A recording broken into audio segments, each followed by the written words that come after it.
Je m'appelle Edith Lefebvre, et j'ai 29 ans. Je suis photographe animalière depuis 7 ans, mais pas le genre glamour que les gens s'imaginent lorsqu'ils entendent cette expression.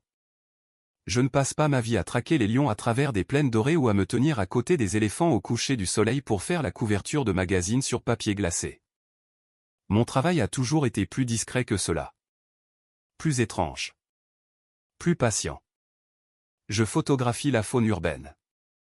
Ces créatures négligées qui vivent à nos côtés pendant que tout le monde prétend que les villes n'appartiennent qu'aux humains. Les renards qui se faufilent dans les ruelles à l'aube. Les faucons cresserelles qui nichent sur les balcons de secours. Les sangliers qui traversent les jardins des banlieues comme des fantômes. Les faucons pèlerins qui fendent les horizons de verre et d'acier. C'était mon monde avant Maxime. Ce fut encore mon monde après lui, bien qu'il m'ait fallu trop de temps pour m'en souvenir. Maxime, mon fiancé, était un influenceur lifestyle. 300 000 abonnés.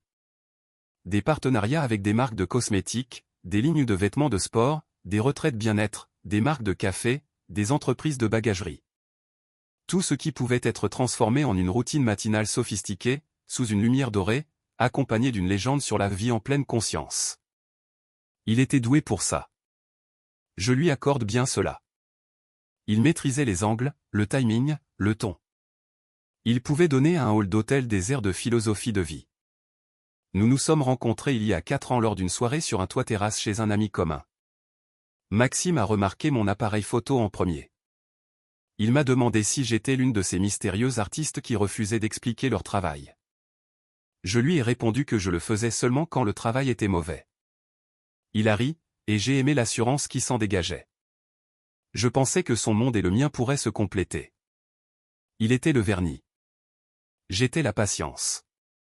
Il était l'homme public. J'étais l'observatrice. Pendant un temps, ça a marché. Il me mettait parfois en avant dans son contenu. Ma talentueuse fiancée photographe.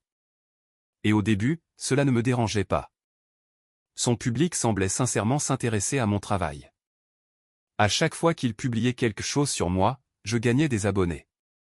Les gens laissaient des commentaires pour me demander des tirages, me parler de conservation, ou savoir s'ils pouvaient acheter mes œuvres. Je me sentais soutenu. C'était comme si l'amour portait un mégaphone. Puis, au cours de la dernière année, quelque chose a changé. Maxime a commencé à faire de petites remarques. Assez insignifiantes pour être ignorées au début, mais assez acérées pour qu'on s'en souvienne plus tard. Les gens ne s'intéressent à tes photos que parce que je les partage. Tu réalises que la majeure partie du trafic de ta galerie vient de mon audience, n'est-ce pas? Tu as de la chance que mes abonnés aiment ce côté artiste mystérieuse. Je laissais couler. Je me disais qu'il était stressé par les changements d'algorithme, les négociations avec les marques, ou n'importe quelle crise que traversent les influenceurs lorsqu'une publication sous-performe de 3%. Mais les commentaires sont devenus plus fréquents, plus désinvoltes, plus assurés. Dans les cafés, il me présentait comme sa photographe au lieu d'Edith. Lors de dîners mondains avec ses amis influenceurs, il parlait plus fort que moi quand j'essayais de discuter de mes projets. Quand j'ai eu droit à un portrait dans le magazine Géo, il a publié la nouvelle avant même que je puisse le faire, avec pour légende, si fier de ce que nous avons construit ensemble. Nous, comme s'il avait été avec moi à Saint-Denis à 5 heures du matin, attendant dans le froid glacial qu'un faucon pèlerin retourne à son nid. J'ai commencé à remarquer le schéma. Chacun de mes accomplissements devenait un reflet de lui. Chaque opportunité que je recevais remontait d'une manière ou d'une autre à sa plateforme, son audience, son réseau, sa générosité. Il ne célébrait pas mon travail.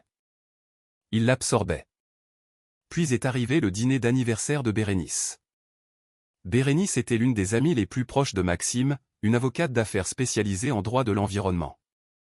Vive, observatrice, le genre de femme qui écoutait plus qu'elle ne parlait et à qui presque rien n'échappait.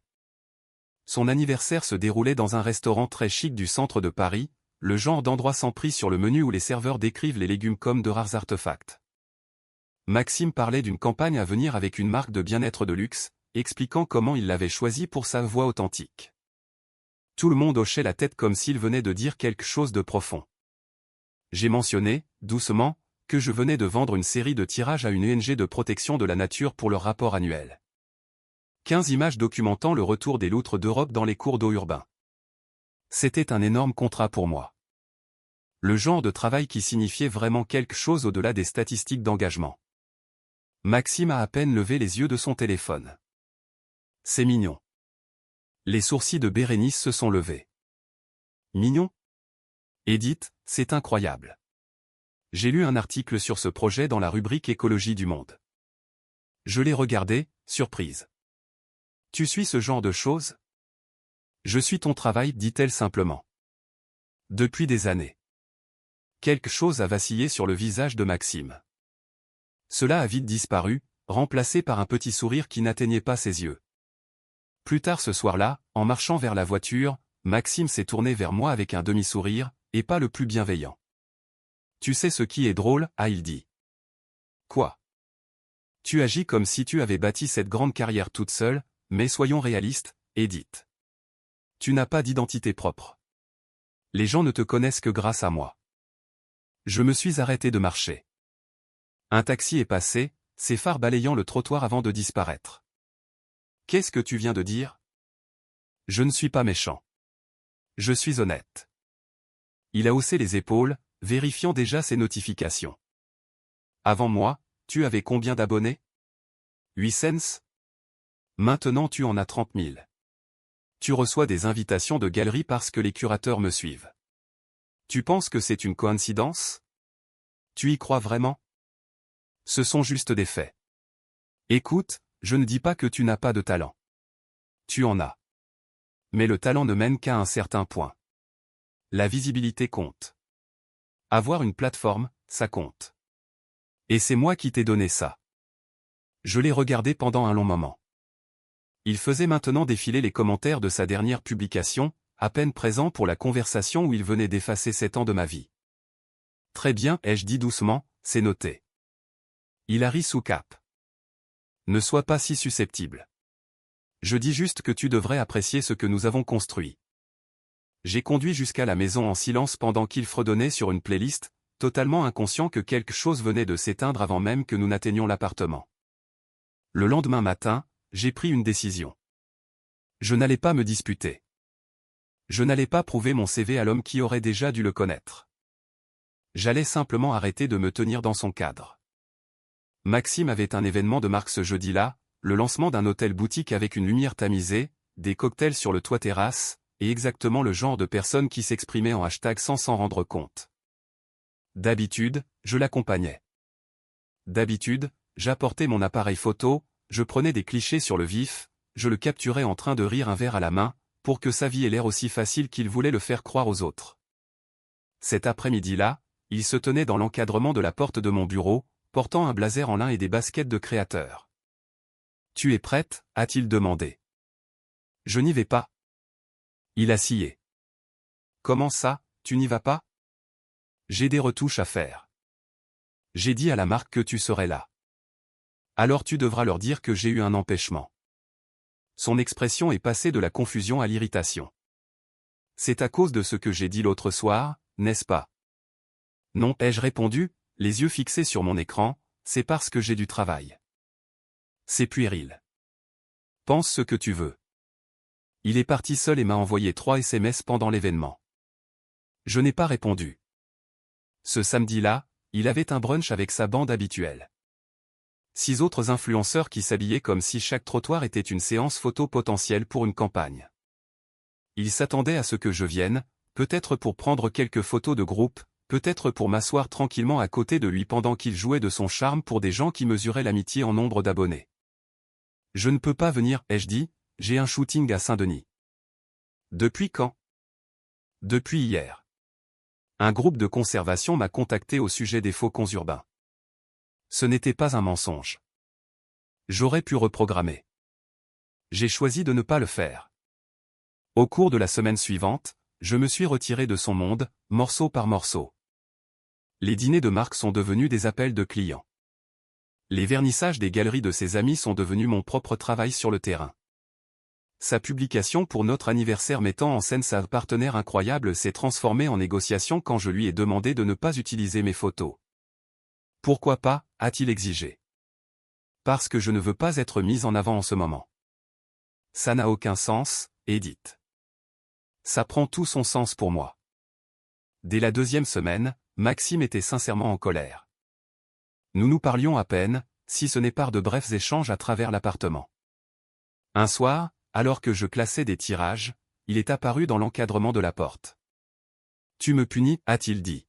« Non. »« Si, tu le fais. Parce que je t'ai dit la vérité sur la façon dont ta carrière a décollé. » Je me suis tourné vers lui. « Tu ne m'as pas dit la vérité. Tu m'as donné ta version de la réalité. » « Ma version ?»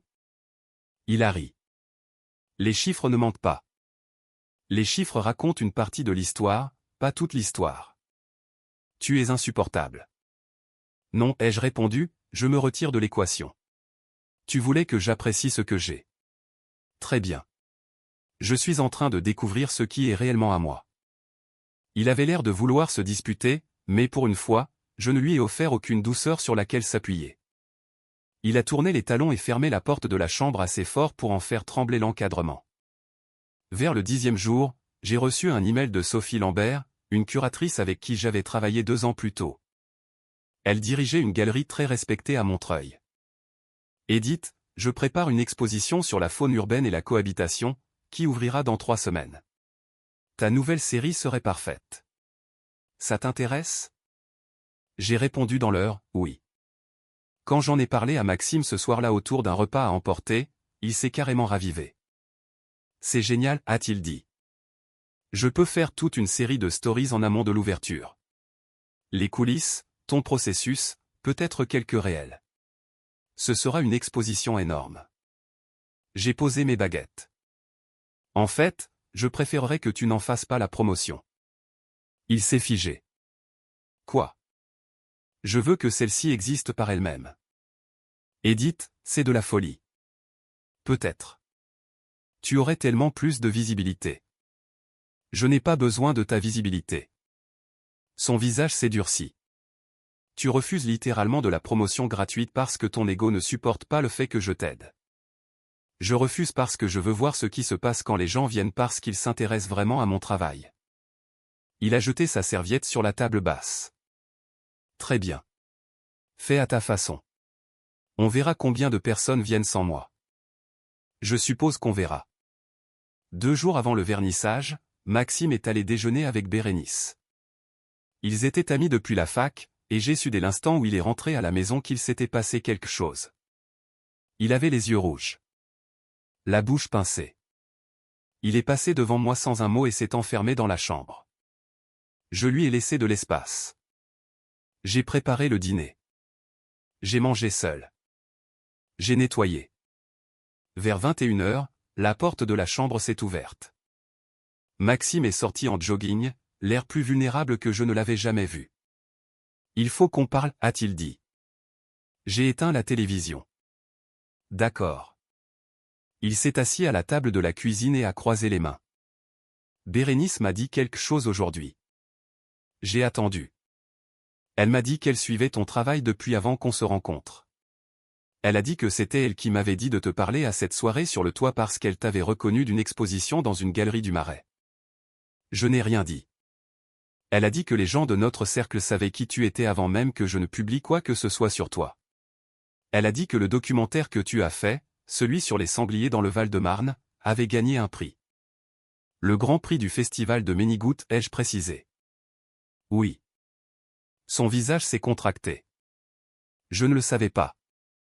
Tu n'as jamais posé la question. Il a baissé les yeux. Elle a dit que tu avais été publié dans Géo, Terre sauvage, Le Monde.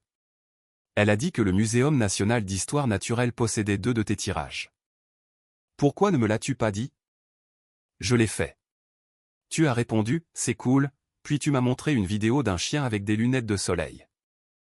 Il s'est caché le visage dans les mains. Bérénice m'a dit que j'agissais comme si je t'avais créé, et que tout le monde voyait à quel point c'était embarrassant, sauf moi. Le bourdonnement du réfrigérateur comblait le silence entre nous. Elle a dit que j'avais été un partenaire exécrable. Je me suis adossé à ma chaise. Et qu'est-ce que tu en penses? Il a levé les yeux, humides. Je pense qu'elle a raison. Le vernissage de l'exposition a eu lieu un vendredi soir. Des murs d'un blanc immaculé, des rails de spot, des verres de vin accrochant les reflets sous une lumière douce, et 20 de mes tirages disposés selon un rythme visuel minutieux à travers la pièce. Des renards dans des ruelles. Des éperviers sur des balustrades d'appartements. Des sangliers à moitié cachés derrière des grillages. La vie sauvage survivant entre le béton et l'acier. Maxime n'est pas venu. Il m'avait envoyé un SMS ce matin-là. Je ne pense pas que je devrais être là. C'est à toi. Tu l'as construit. Je suis fier de toi. Je l'ai lu une fois et je n'ai pas répondu. Bérénice est venue. Elle est arrivée avec 2 collègues et a acheté l'un des tirages, un épervier d'Europe perché sur une rambarde d'appartement à Saint-Denis, ses plumes éclatantes contre la brique vieillie. Pendant que nous étions près de la table des vins, elle m'a regardé avec douceur. Maxime ne va pas bien. Je ne lui ai pas demandé de s'effondrer. Je sais, a-t-elle dit.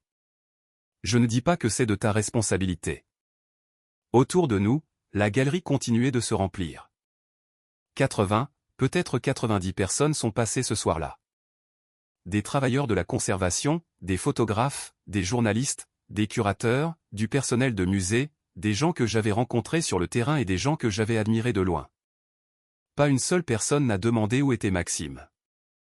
Pas une seule personne n'a mentionné sa plateforme.